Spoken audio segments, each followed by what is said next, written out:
Assalamualaikum warahmatullahi wabarakatuh.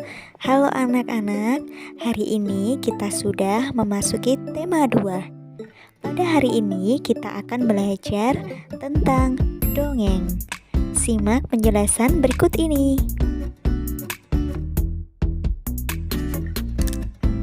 Siapakah di sini yang suka mendengarkan dongeng sebelum tidur?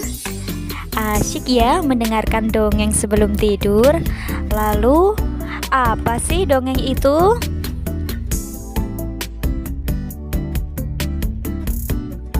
Dongeng adalah cerita hayalan atau cerita yang tidak benar-benar terjadi, serta biasanya bersifat menghibur dan mengandung nilai-nilai pendidikan. Jadi, cerita di dalam dongeng itu biasanya memuat nasihat yang baik untuk kehidupan kita.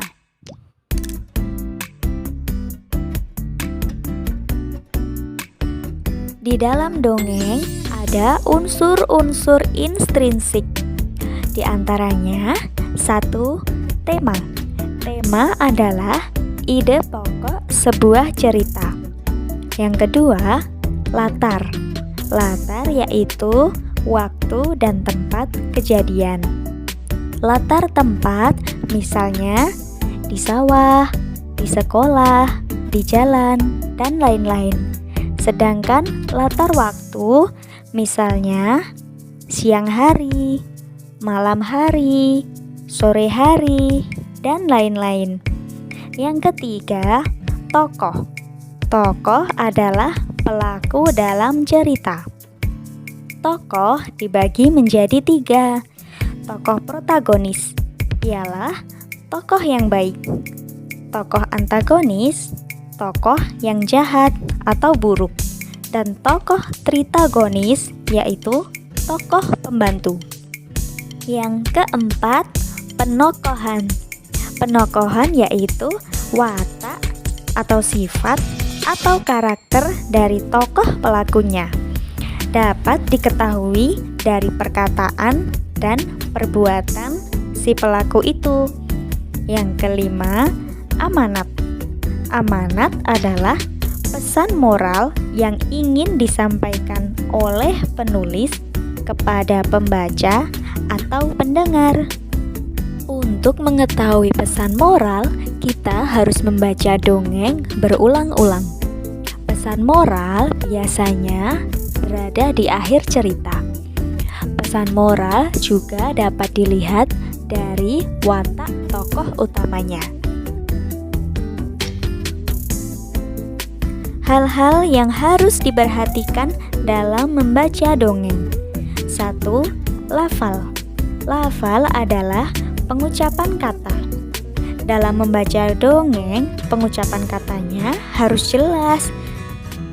Yang kedua, intonasi suara, yaitu tinggi rendahnya suara sesuai dengan tanda baca. Yang ketiga, ekspresi. Ekspresi ialah penghayatan perasaan. Jadi, kalau dongeng itu sedih, maka ekspresi kita juga harus sedih. Jika dongeng itu menceritakan kisah yang bahagia, maka wajah kita juga harus bahagia agar enak dilihat dan dinikmati oleh yang mendengarkan atau yang melihat. Yang berikutnya, tanda baca. Jika bertemu tanda baca titik, maka harus berhenti dulu membacanya. Jika ada tanda koma, berhenti sebentar. Kemudian dilanjutkan lagi. Hal-hal ini harus diperhatikan agar dongeng enak didengarkan dan mudah dipahami oleh pendengarnya. Anak-anak, mari kita dengarkan dongeng yang berjudul Semut dan Belalang berikut ini. Semut dan belalang. Pada suatu hari, terdapat seekor belalang yang tengah bersantai sambil bernyanyi di pohon yang rindang. Belalang memerhatikan kawanan semut dari kejauhan yang tengah bekerja keras mengumpulkan bahan makanan.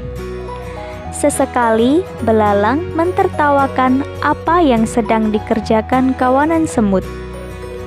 Kemudian belalang mendekati kawanan semut. "Untuk apa bersusah payah mengumpulkan makanan? Toh makanan melimpah ruah di sini," kata belalang. "Musim dingin akan segera tiba. Kami mempersiapkan diri agar bisa bertahan hidup," jawab semut. Belalang membiarkan ucapan semut sebagai angin lalu. Musim dingin pun tiba. Belalang menangis karena merasa kedinginan serta kelaparan. Seluruh wilayah yang sebelumnya menyediakan banyak makanan kini tertutup salju tebal. Dari situlah belalang menyadari bahwa usaha kerja yang dilakukan para semut itu ternyata membawa dampak besar bagi hidup mereka. Belalang pun menyesali kesombongannya di hari yang lalu.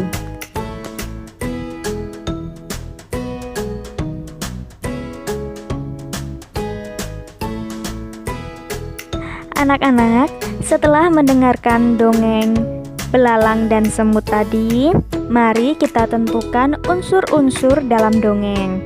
Pertama, kita tentukan siapakah tokohnya. Ayo, siapa saja tokohnya? Iya, bagus. Tokohnya ada belalang dan semut. Yang kedua, kita tentukan watak dari belalang dan semut. Bagaimana watak belalang? Siapa yang bisa menjawab? Ya, watak belalang adalah sombong. Dapat diketahui dari percakapan antara belalang dan semut. Belalang mentertawakan dan mencemooh apa yang dilakukan oleh kawanan semut. Lalu, bagaimana sifat dari si semut ini? Sifat semut ini adalah pekerja keras. Dapat diketahui dari percakapan dengan belalang juga. Semut menjawab, "Musim dingin akan segera tiba. Kami mempersiapkan diri agar bisa bertahan hidup." Ini menunjukkan bahwa semut-semut ini bekerja keras mempersiapkan makanan supaya nanti saat musim dingin mempunyai banyak makanan. Kemudian latar, di mana tempat kejadiannya? Ya, tempat kejadiannya ada di bawah pohon yang rindang. Kemudian waktunya kapan? Waktu kejadian belalang dan semut ini, waktunya di musim panas hingga musim dingin. Lalu kita tentukan amanat dari dongeng ini. Amanatnya apa ya dari dongeng ini? Nilai-nilai kebaikan yang dapat kita ambil dari dongeng ini apa ya? Ya, nilai yang dapat kita ambil dari dongeng semut dan belalang ini adalah bahwa bekerja keras tidak akan pernah mengkhianati hasil. Buktinya, si semut bekerja keras pada saat musim panas dan di musim dingin dia sudah mempunyai banyak makanan. Ada lagi nilai yang dapat kita ambil, yaitu jangan bersifat sombong karena akan merugikan diri sendiri. Anak-anak, tugas kamu sekarang adalah membaca dongeng ini, kemudian jawablah pertanyaannya. Dongeng ini sudah ada di buku PR tema 2. Silakan dibuka dan dikerjakan. Selamat mengerjakan. Wassalamualaikum warahmatullahi wabarakatuh.